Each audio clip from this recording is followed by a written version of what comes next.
अगर आप किसी चीज को दिल से चाहें तो पूरी कायनात उसे आपसे मिलाने में लग जाती है। If you want something with all your heart, अगर आप किसी चीज को दिल से चाहें, द एंटायर यूनिवर्स, पूरा ब्रह्मांड हो गया या पूरी कायनात हो गया, works to bring it to you, तो मिलाने में लग जाती है। किससे? आपसे। हमने भी डिजिटल बोर्ड चाहा भैया, हमें मिल गया। कुछ चीजें और भी चाहे, हमें मिल गया। चलते हैं आगे। क्या होता है कि आपके सामने एक पोएम है, dust of snow. Dust of snow, बर्फ के कण, किसके द्वारा लिखा गया है भैया? Robert Frost. 10th का है भैया, ये रहे रॉबर्ट फ्रॉस्ट जी का भी कौवे के बारे में कुछ है। तो dust of snow, Robert Frost, ये इनकी छोटी सी पोएम है भैया रॉबर्ट फ्रॉस्ट की।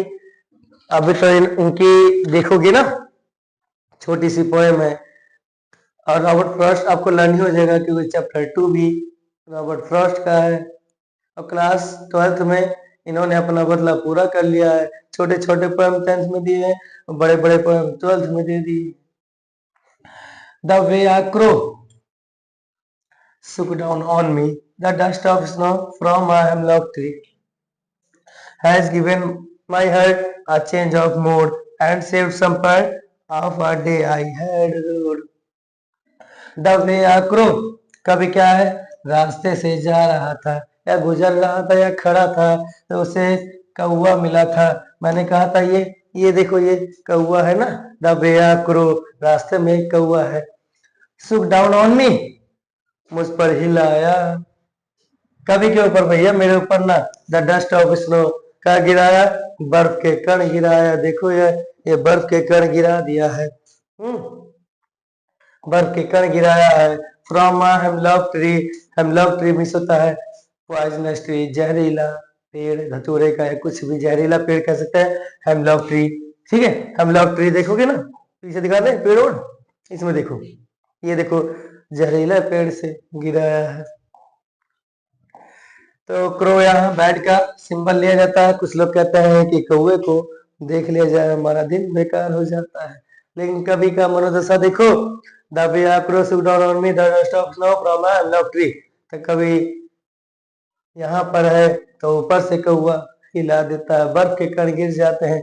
हैज गिवन माई हार्ट, जिससे मेरा हृदय a change of mood, mood change हो जाता है। कभी दुखी मनोदशा में था, खुश हो जाता है। And save some part of a day I had good, मतलब मेरा बचा हुआ दिन बहुत अच्छे से बीतता है। चलते हैं आगे। हिंदी में लिखा है कि dust of snow, 10th class का ट्रांसलेशन कि रॉबर्ट फ्रॉस्ट द्वारा लिखित है।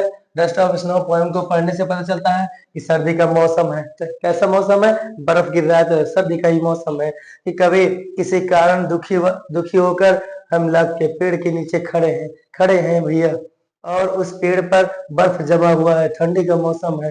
कभी लिखते हैं कि एक कौवा उड़ता हुआ आता है और हिमलॉक के पेड़ पर बैठ जाता है। उसके बैठने से पेड़ की शाखा हिल जाती है, जिससे उस पर जमे हुए बर्फ कभी के ऊपर गिर जाते हैं।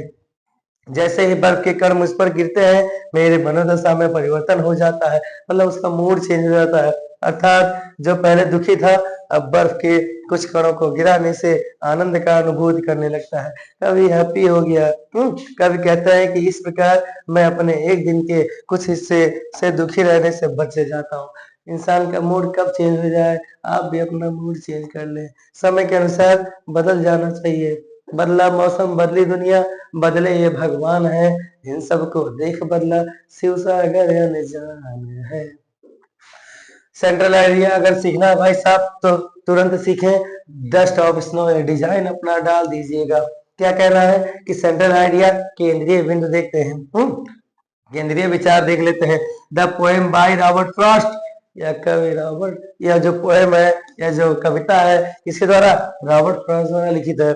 सोच मतलब दर्शाती है in nature can change our mood, कि प्रकृति में हमारे मूड कैसे चेंज हो जाते हैं, एंड थॉट्स, और हमारे विचार बदल जाते हैं। The poet was hopeless, poet hopeless हो गया है, आशा रहित हो गया है। But when a crow's dust of snow, जैसे एक हुआ बर्फ के कण गिरा देता है, फ्रॉम ऑन हिम, उस पर, हिज मूड बिकेम जॉयफुल, उसका मूड आनंद से परिपूर्ण हो जाता है। इट टीच अस, या हमें सिखाता है, that can brings great positivity, कि हमें अपने जीवन में अनेक प्रकार की धनात्मकता लानी चाहिए।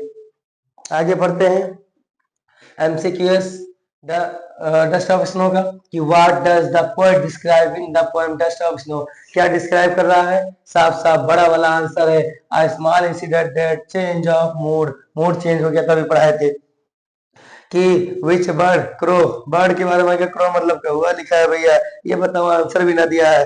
Where was the crow sitting, कहाँ बैठा था? मैंने कहा हेमलॉक ट्री, जहाँ हेमलॉक कर दो, ये रहा ऑन हेमलॉक ट्री। आगे बढ़ते हैं, what happened when the crow took the hemlock tree, क्या घटना घटी थी?